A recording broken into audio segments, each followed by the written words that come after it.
ہر قسم کی تعریف و توصیف کبریائی، بزرگی، بڑائی، حمد و ثنا، توقیر و تعظیم اللہ رب العالمین کے لیے، مالک کائنات کے لیے، رازق جہان کے لیے، اس پوری کائنات کے نظام کو تنہا واحد چلانے والے اللہ رب العالمین کے لیے لائق و زیبا ہے، سزاوار ہے۔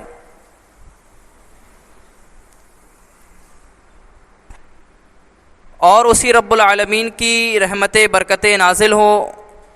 درود و سلام نازل ہو اول تا آخر تمام انبیاء اکرام پر، بالخصوص اس ہستی اقدس و مقدس پر، اس ہستی طاہر و اطہر پر، اس ہستی شریف و اشرف پر جس کا نام گرامی، اسم گرامی ہے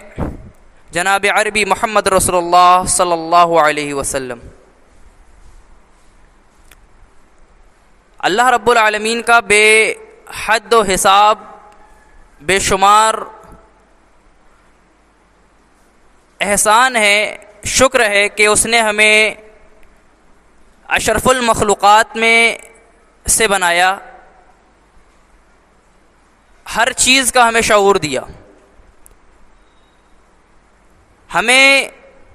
عقل سلیم دی، اور اس کے بعد اس چیز پر ہم اللہ رب العالمین کا شکر ادا کرتے ہیں، اور جتنا بھی شکر ادا کیا جائے کم ہے کہ اللہ رب العالمین نے ہمیں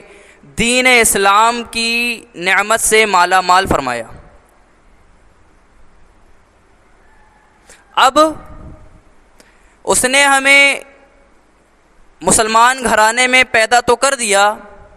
ہمیں اسلام کی دولت سے مالا مال تو کر دیا، لیکن اللہ کا ایک اور کرم کے اوپر کرم ہے، خصوصی کرم ہے کہ اس نے ہمیں آدم کی امت سے نہیں بنایا، ہمیں اس نے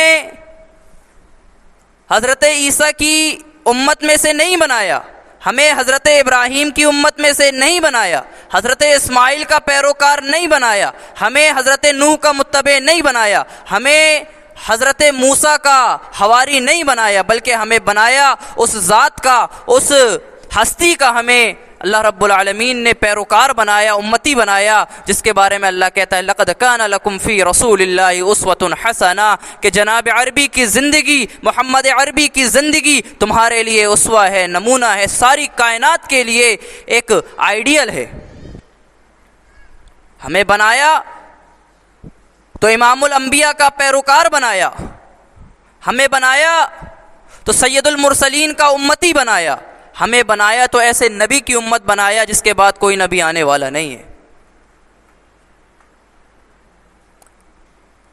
اور صرف یہی نہیں کہ امتی بنا دیا اور کہہ دیا، بلکہ کہہ رہا ہے اللہ رب العالمین لقد کان لکم فی رسول اللہ اسوۃ حسنہ،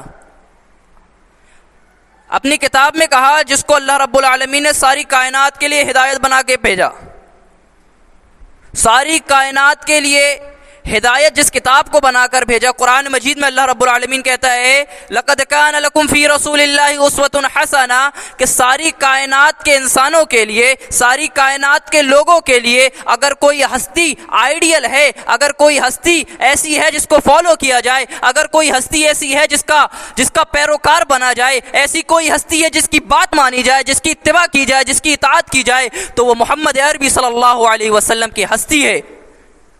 اگر کسی کی بات مانی جائے تو وہ نبی اکرم کی مانی جائے، تجارت میں اگر کسی کو آئیڈیل بنایا جائے تو نبی اکرم کو بنایا جائے، گھریلو معاملات میں اگر کسی کو آئیڈیل بنایا جائے تو نبی اکرم کو بنایا جائے، اگر عبادت کی جائے تو نبی اکرم کی طرح کی جائے، اور اگر زندگی گزاری جائے تو جناب عربی محمد رسول اللہ صلی اللہ علیہ وسلم کی طرح سے زندگی گزارنے کی کوشش کی جائے۔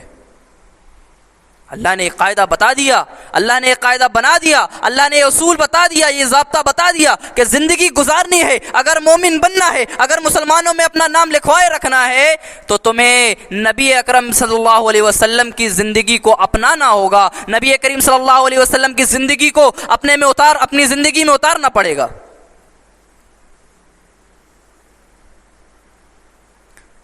صرف نام رکھ لینے سے کچھ نہیں ہو جاتا کہ ہم نے نام اپنا محمد رکھ لیا، احمد رکھ لیا، علی رکھ لیا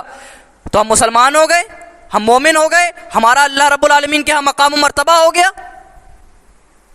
نام تو نے محمد علی رکھ لیا، کیا یہی بس مسلمان کی پہچان ہے؟ نام رکھ لینے سے نہیں ہوتا، نبی کو اپنا آئیڈیل بنانا پڑے گا، نمونہ بنانا پڑے گا، آپ کی طرح زندگی گزارنی پڑے گی۔ کہا اللہ کے رسول صلی اللہ علیہ وسلم نے طرح طرح کی چیزیں دین کے نام پر، اسلام کے نام پر، اور ایسی قبیح اور ایسی غلیظ چیزیں دین کے نام پر پیش کی جاتی ہیں اور اتنا مزین اس کو کر دیا جاتا ہے، اس برائی کو، اس بے حیائی کو جو دین کے نام پر ہمیں پیش کیا جا رہا ہے، جو دین کے نام پہ ڈھکوسلے بنائے جا رہے ہیں، جو دین کے نام پہ بدعت رائج ہو رہی ہیں، اس کو اتنا خوبصورت نام دے دیتا، اتنا خوبصورت ٹائٹل دے دیتے ہیں، اتنا خوبصورت عنوان و مضمون دے دیتے ہیں کہ لگتا ہی نہیں کہ دین سے خارج چیز ہے۔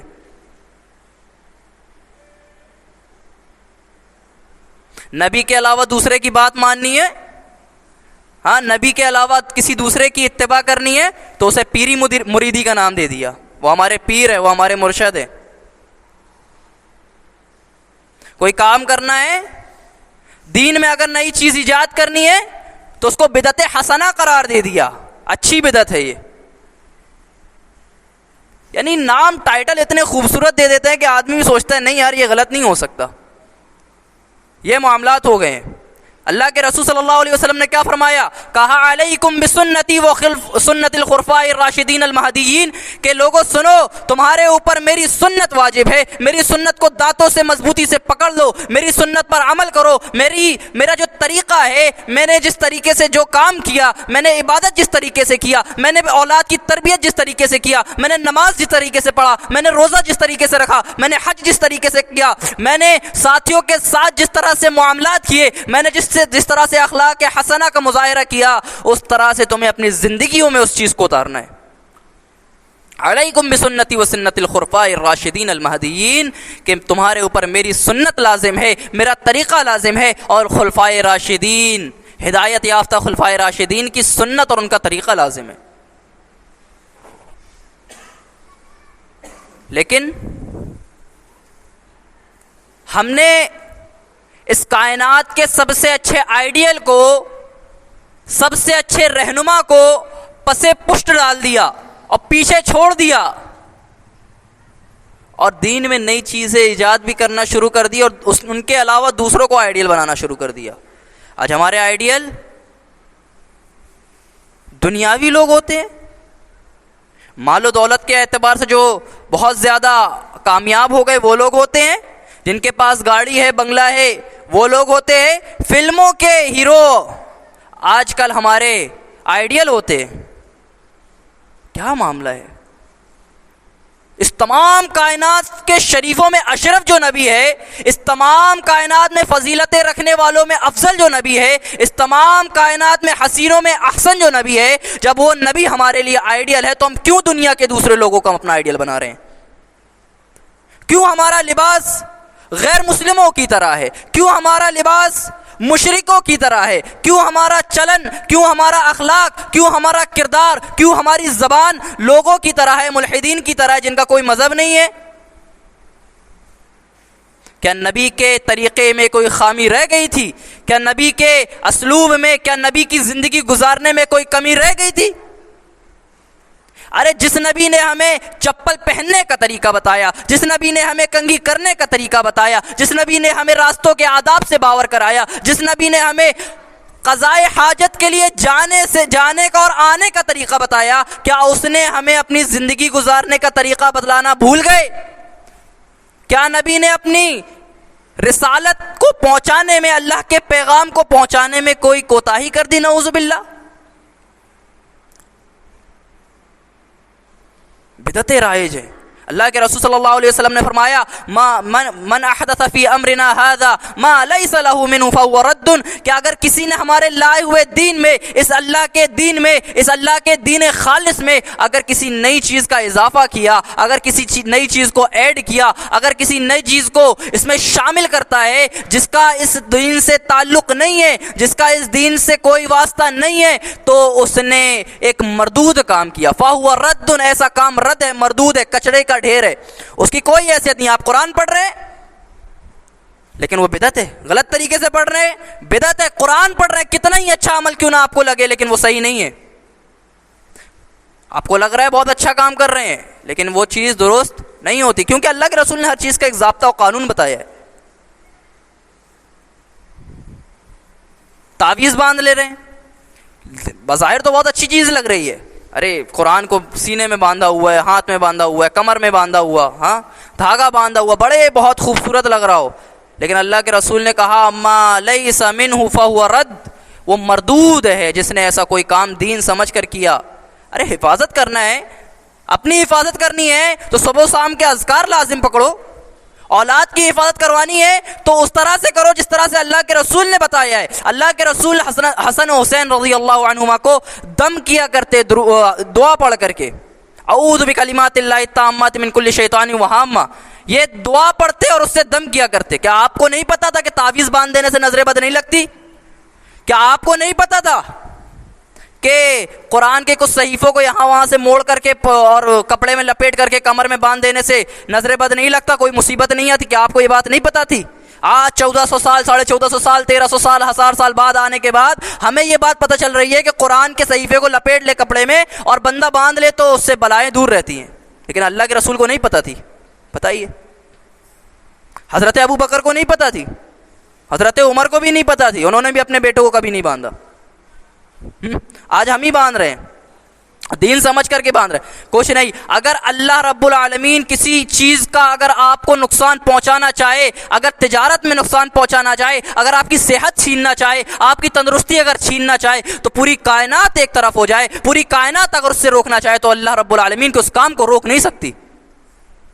اور اللہ اگر آپ کو کوئی فائدہ پہنچانا چاہے، اللہ اگر آپ کی حفاظت کرنا چاہے، پوری کائنات ایک طرف ہو جائے، پورے لشکر ایک طرف ہو جائے، پورا شہر ایک طرف ہو جائے اور پوری دنیا ایک طرف ہو جائے، لیکن اللہ اگر آپ کے ساتھ ہے، اگر اللہ آپ کی حفاظت کر رہا ہے تو پوری کائنات مل کر کے آپ کا ایک بال باقا نہیں کر سکتی۔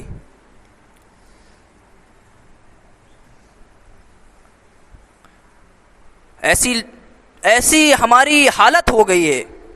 کہ ہم نے اللہ کے رسول صلی اللہ علیہ وسلم نے حجت الوداع کا موقع ہے 9 ہجری، اللہ کے رسول صلی اللہ علیہ وسلم نے ایک تاریخی خطاب دیا، 1 لاکھ سے زیادہ صحابہ اکرام موجود ہیں، اللہ کے رسول صلی اللہ علیہ وسلم خطبہ دے رہے ہیں، کہا اے لوگو، ہو سکتا ہے کہ آئندہ سال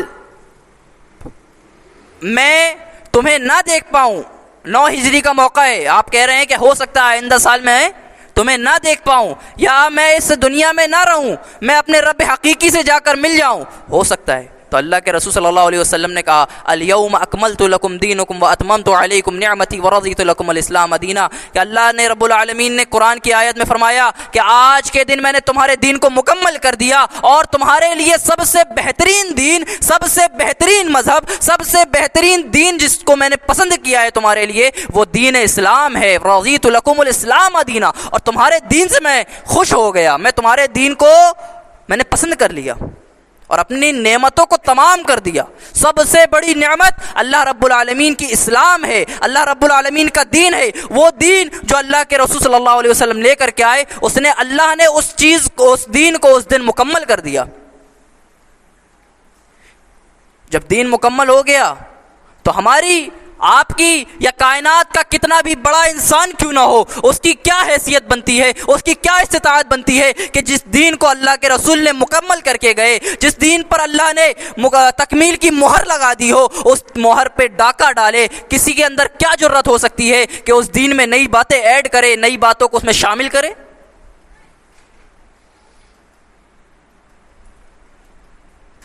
اور جب سنت کی بات آتی ہے،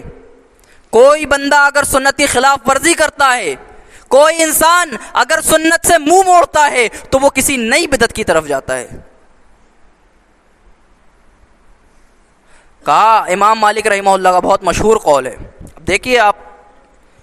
جو لوگ بدعتوں پر بہت فخریہ انداز میں عمل کرتے ہیں اور بہت ہی زور و شور سے اس کو بتاتے ہیں، وہ اس قول کے مطابق اپنا محاسبہ کرے کہ آخر وہ مسلمان کی کس کیٹیگری میں ہے، یا وہ مسلمان کی کیٹیگری میں ہے، شامل ہے یا نہیں ہے. کیا کہا؟ اللہ کے رسول صلی اللہ علیہ وسلم پر الزام لگانے والا کوئی شخص، کوئی اللہ کے رسول کی گستاخی کرتا ہے تو ہمارا اور آپ کا عقیدہ اس کے تعلق سے کیا ہوتا ہے، ہم اور آپ بہت بخوبی جانتے ہیں. کوئی آپ کی شان میں گستاخانہ جملے کہتا ہے، کوئی آپ کی شان میں داغ لگانے کی کوشش کرتا ہے، کوئی بندہ آپ کی شان میں آپ کی شان میں جھوٹ بولتا ہے، آپ کی طرف ایسی بات کی نسبت کرتا ہے جو آپ نے نہیں کہی ہے، تو اللہ کے رسول نے کہا فَلْيَتَبَوَّأْ مَقْعَدَهُ جہنم، کہ ایسے شخص کا ٹھکانہ جہنم ہے. تو امام مالک رحمہ اللہ کیا کہتے ہیں؟ کسی شخص نے اگر بدعت کا اجتناب کیا، بدعت کو اگر عمل کیا، کسی شخص نے اگر بدعت پر عمل کیا، کسی شخص نے اگر اس دین میں بدعت کو رائج کیا، یا کسی ایسی چیز کو اس دین میں شامل کیا جو اللہ کے رسول نے نہیں کیا، جو صحابہ اکرام نے نہیں کیا، جو حضرت ابو بکر نے نہیں کیا، عمر نے نہیں کیا، عثمان نے نہیں کیا، علی نے نہیں کیا، حسنین کریمین نے نہیں کیا، ابو ہریرہ نے نہیں کیا، عبداللہ بن مسعود نے کیا، تمام صحابہ میں سے کسی شخص نے، کسی بھی صحابی نے اگر اس عمل کو نہیں کیا، اور کوئی بندہ اگر دین سمجھ کر کے، اسلام سمجھ کر کے اگر وہ عمل کرتا ہے، تو آپ نے کہا کہ وہ اللہ کے رسول صلی اللہ علیہ وسلم پر خیانت کا الزام لگاتا ہے کہ اللہ کے رسول نے اس دین کو پہنچانے میں کوتاہی کی ہے، غلطی کی ہے، یا دین چھپا لیا ہے. کوئی بندہ نبی کریم پر خیانت کا الزام لگائے، کوئی بندہ اللہ کے حبیب صلی اللہ علیہ وسلم پر بے ایمانی کا الزام لگائے، اس شخص سے بڑا بدبخت کون ہو سکتا ہے کہ دین، اللہ کے رسول نے دین مکمل کر دیا، تو ہماری حیثیت کیا ہوتی ہے، یا کسی فقیہ کی حیثیت کیا ہوتی ہے، کسی عالم کی حیثیت کیا ہوتی ہے، کسی قاضی کی حیثیت کیا ہوتی ہے، کسی محدث کی، کسی مفسر کی حیثیت کیا ہوتی ہے کہ جس دین کو اللہ کے رسول نے مکمل کر کے اس کائنات سے رخصت ہو گئے، اس دین پر ہم نئی چیزیں ایڈ کریں، اس دین کو ہم نئی چیزوں سے باور کرائیں.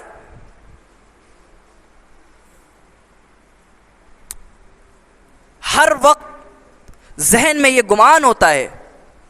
ایک مومن کے کہ وہ کس طرح سے آخر اللہ کے رسول صلی اللہ علیہ وسلم کے قریب ہو، کل بروز قیامت اگر اس کا حشر ہو تو اللہ کے رسول صلی اللہ علیہ وسلم کے ساتھ ہو. لیکن کل کیا ہو کہ کل بروز قیامت جب ہم حوض کوثر کی طرف جا رہے ہوں، اللہ کے حبیب صلی اللہ علیہ وسلم حوض کوثر لے کر کے کھڑے ہو، ایسا پانی، ایسا میٹھا پانی کہ شہد سے زیادہ میٹھا، اور ایسا سفید پانی کہ دودھ سے زیادہ میٹھا، جو بندہ ایک بار اسے پی لے گا تو کبھی اسے پھر دوبارہ پیاس نہیں لگے گی. کائنات جب قیامت قائم ہو جائے گی اور سورج تھوڑے ہی فاصلے پر ہوگا،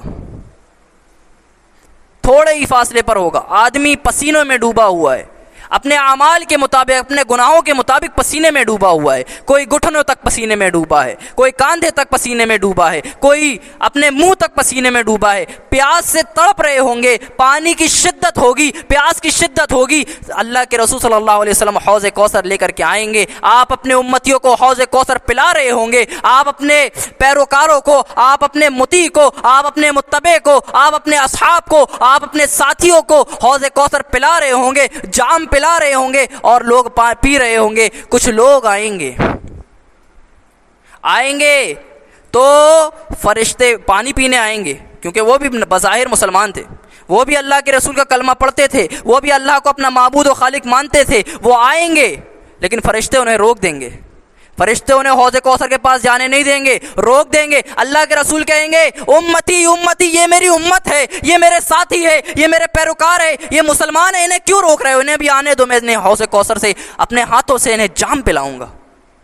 اللہ کے رسول کہیں گے تو فرشتے کیا جواب دیں گے؟ اے اللہ کے حبیب، آپ کو اس بات کا علم نہیں، آپ کو یہ بات نہیں پتا کہ ان لوگوں نے آپ کی اس دنیا سے رخصتی کے بعد، آپ کے بعد انہوں نے دین میں نئی چیزوں کو ایجاد کیا، دین میں نئے نئے کاموں کو ایجاد کیا۔ تو اللہ کے رسول کہیں گے فسحقن سحقن، کہ اللہ کے رسول کہیں گے کہ انہیں دور لے جاؤ، انہیں دور لے جاؤ۔ اتنا خطرناک انجام کہ حوض کوثر نصیب نہیں ہوگا۔ اور کیوں نہ ہو؟ آخر کیوں ہمیں حوض کوثر دیا جائے، یا کیوں اس شخص کو حوض کوثر کا پانی پلایا جائے جو اللہ کے رسول پر الزام لگاتا ہے، جو اللہ کے رسول پر خیانت کا الزام لگائے، جو اللہ کے رسول پر خیانت کا بہتان لگائے، جو اللہ کے رسول پر جھوٹ باندھے؟ تو ایسے شخص کا ٹھکانہ تو اللہ کے رسول نے پہلے ہی بتلا دیا کہ جہنم ہے۔ اسی لیے اللہ رب العالمین نے فرمایا وَمَا آتَاكُمُ الرَّسُولُ فَخُذُوهُ وَمَا نَهَاكُمْ عَنْهُ فَانْتَهُوا، کہ اے لوگو، جو اللہ کے رسول تمہیں عطا کر دیں نا، جو تمہیں دے دیں، جو تمہیں اللہ کے رسول دین میں کوئی بات بتلا دے، اچھا کام بتلا دے، جو بھی چیز تمہیں کرنے کا حکم دے انہیں لے لو، اسے کرو، اسے چھوڑو مت، اسے ترک مت کرو۔ وَمَا نَهَاكُمْ عَنْهُ فَانْتَهُوا، اور جس چیز سے منع کر دے، روک دے کہ اس چیز کو مت کرنا، یہ غلط ہے، یہ حرام ہے، یہ درست نہیں ہے، ناجائز ہے، تو اس چیز سے رک جاؤ، اس چیز کو مت کرو۔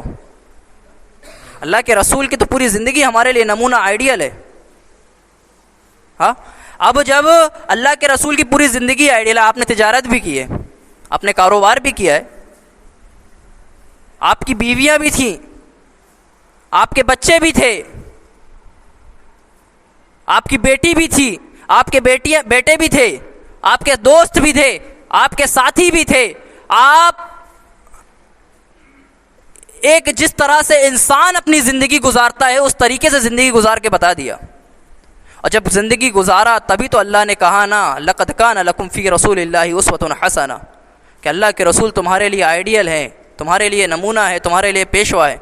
تم پر لازم ہے کہ تم ان کی اطاعت کرو، ان کی اتباع کرو۔ ہاں، ایسے ہی نہیں ہوتا۔ اب دیکھیں، اللہ کے رسول بھی بشر تھے، کہا قرآن نے قُلْ إِنَّمَا أَنَا بَشَرٌ مِثْلُكُمْ، قرآن کا فرمان ہے۔ کوئی عالم کیا کہے گا، کوئی مفتی کیا کہے گا، کوئی محدث کیا کہے گا؟ قرآن کہہ رہا ہے قُلْ إِنَّمَا أَنَا بَشَرٌ مِثْلُكُمْ، اے نبی آپ کہیے کہ میں تمہاری ہی طرح انسان ہوں، میں تمہاری ہی طرح بشر ہوں۔ میں کون ہوتا ہوں، میری اوقات کیا ہوتی ہے، کسی محدث کی اوقات کیا ہوتی ہے، کسی عالم کی اوقات کیا ہوتی ہے؟ قرآن کہہ رہا ہے کہ نبی آپ کہیے کہ آپ انسان ہیں، عام انسان کی طرح انسان ہیں، لیکن فضیلت میں نہیں، مقام و مرتبے میں نہیں، آپ جسمانی اعتبار سے آپ کے بھی ہاتھ ہے، آپ کا بھی پیر ہے، آپ بھی کھانا کھاتے، آپ بھی پانی پیتے، آپ کو بھی قضائے حاجت ہوتی، آپ بھی قضائے حاجت گزارتے، آپ کو بھی تکلیف ہوتی، آپ کو بھی زخم لگتے، آپ کا بھی خون بہتا۔ آپ کہہ دیجئے کہ میں تمہاری طرح بشر ہوں، کس لحاظ سے؟ بشریت کے اعتبار سے، انسانیت کے اعتبار سے میں بشر ہوں، مقام و مرتبے میں بہت بلند ہوں۔ اللہ کے رسول صلی اللہ علیہ وسلم سید الانبیاء ہیں، تمام نبیوں میں افضل ہیں، مقام و مرتبے میں تو ہم آپ کے پیروں کی دھول نہیں۔ تو بتانا مقصد یہ ہے کہ جب کسی چیز کو کسی چیز کے لیے آئیڈیل اور نمونہ بنایا جائے گا تو ایسا تو نہیں ہے کہ ہم انسان ہیں تو ہمارے لیے اللہ اگر یہ کہہ دے کہ تمہارے لیے فرشتے نمونہ ہے، تمہارے لیے فرشتہ آئیڈیل ہے، کیا ہم اس طرح عمل کر پائیں گے؟ ہاں، فرشتوں کے ساتھ تو ایسی چیزیں نہیں ہوتی، فرشتے صرف اور صرف اطاعت کرتے ہیں، فرشتوں کے ساتھ بیویاں نہیں ہوتی، ان کے بچے نہیں ہوتے۔ اگر کہہ دے اللہ رب العالمین تم انسان ہو، تمہارے لیے جنات نمونہ ہے، تو جنات کے ساتھ تو بہت ساری چیزیں الگ ہوتی ہیں۔ اسی لیے اللہ نے انسان کو انسان کا آئیڈیل بنایا، بشر کو بشر کا آئیڈیل بنایا، اللہ کے رسول کو انسانوں کے لیے اور کائنات کے لیے، بشر کے لیے نمونہ بنایا، آئیڈیل بنایا۔ اور جب آئیڈیل بنا دیا تو تمام چیزیں بیان کرنے کے بعد، ذکر کرنے کے بعد، حرام و حلال کیا ہے، جائز و ناجائز کیا ہے، صحیح و غلط کیا ہے، حق و باطل کیا ہے، روشنی و تاریکی کیا ہے، نور و ہدایت کیا ہے، ان تمام چیزوں کو اللہ کے رسول نے جب واضح کر دیا تب اللہ رب العالمین نے آپ کو اپنے پاس بلا لیا اور یہ اعلان کروا دیا کہ بات بلایا کہ کہہ دیجئے نبی آج کے دن تمہارا دین مکمل ہو گیا، تم اس دین میں کسی چیز کو ایڈ نہ کرنا، کسی عالم کی بات کو دین نہ بنانا، کسی مفتی کی بات کو دین نہ بنانا، کسی محدث کی بات کو دین نہ بنانا۔ اللہ کے رسول کا آخری وقت ہے. اللہ کے رسول صلی اللہ علیہ وسلم آپ نے فرمایا، حضرت عمر موجود ہیں، کہا کہ میرے لیے کاغذ و قلم لاؤ کہ میں تمہیں ایک وصیت کر دوں. میرا آخری وقت قریب ہے، میں اس کائنات کو چھوڑ کر جانے والا ہوں، لے کر کے آؤ کاغذ و قلم، میں تمہارے لیے وصیت کر دوں، کوئی نصیحت لکھ دوں، کوئی تمہارے لیے وراثت لکھ دوں. تو اللہ کے رسول حضرت عمر نے کیا کہا؟ حسبنا اللہ، حسبنا قرآن، حسبنا بالقرآن، کہ اللہ کے حبیب صلی اللہ علیہ وسلم آپ اس کائنات سے بے فکر ہو کر جا سکتے ہیں، ہمارے لیے قرآن مجید کافی ہے، ہمارے لیے قرآن کافی ہے، آپ نے ہمارے ہدایت کا سامان مہیا کرا دیا ہے. سوچ سکتے ہیں آپ خود کہ جس کو اللہ رب العالمین نے ہدایت کا ذریعہ بنا دیا، ہم نے اس کو چھوڑ دیا، پسے پش ڈال دیا. قرآن پڑھنے کی توفیق نہیں ہوتی. سال میں ایک مرتبہ قرآن کھلتا ہے، وہ بھی رمضانوں میں کھلتا ہے، نہ ترجمے پہ غور ہوتا ہے، نہ کسی چیز پہ غور ہوتا ہے. کیا صرف ہم نے جمعہ کی نماز پڑھنا، عید کی نماز پڑھنا صرف اس لیے ہم پڑھتے ہیں کہ ہمارا نام مسلمانوں میں جڑا رہے، کوئی ہمیں کافر نہ کہے؟ کہ یہ معاملہ ہو چکا ہے ہم لوگوں کا. نمازوں سے کوئی تعلق نہیں، اسلام سے کوئی تعلق نہیں. چہرے میں جس طرح سے چاہے اس طرح سے چہرہ بنائے. اللہ کے رسول کی سنتوں کو نالیوں میں بہا دیا جاتا ہے، داڑھی کو کاٹ کر کے نالیوں میں بہا دیا جاتا ہے. اللہ کے رسول کی سنتوں کو اپنے چہروں پر سجانا بھی آج کے نوجوانوں کو برا لگتا ہے. اپنا احتساب کریں کہ اللہ کے رسول سے محبت اور عشق کا آپ دعویٰ کرتے ہیں کہ آپ کی سیرت سے، آپ کے کردار سے، آپ کے لباس سے، آپ کے چہرے سے، آپ کے بالوں سے کیا کسی بھی چیز سے یہ ثبوت ملتا ہے کہ آپ اللہ کے رسول سے محبت کرتے ہیں؟ کسی بھی چیز سے ثبوت ملتا ہے کہ آپ اللہ کے رسول سے عشق کرتے ہیں؟ اپنا محاسبہ کیجئے. وقت اجازت نہیں دے رہا، باتیں بہت سی ہیں بیان کرنے کے لیے، لیکن ضرورت اس بات کی ہے کہ صرف باتوں کو ایک کان سے سن کر کے دوسرے کان سے اڑایا نہ جائے، اس کو اپنی عملی زندگی، عملی جامہ پہنایا جائے اپنی زندگیوں میں. اللہ کے رسول کی زندگیوں کو اپنی زندگی میں اتارنے کی کوشش کی جائے. آپ سے بہترین آئیڈیل ہمارے لیے کوئی نہیں ہے، آپ سے بہترین لباس کسی کا نہیں، آپ سے بہترین چہرہ کسی کا نہیں، آپ سے خوبصورت چہرہ کسی کا نہیں.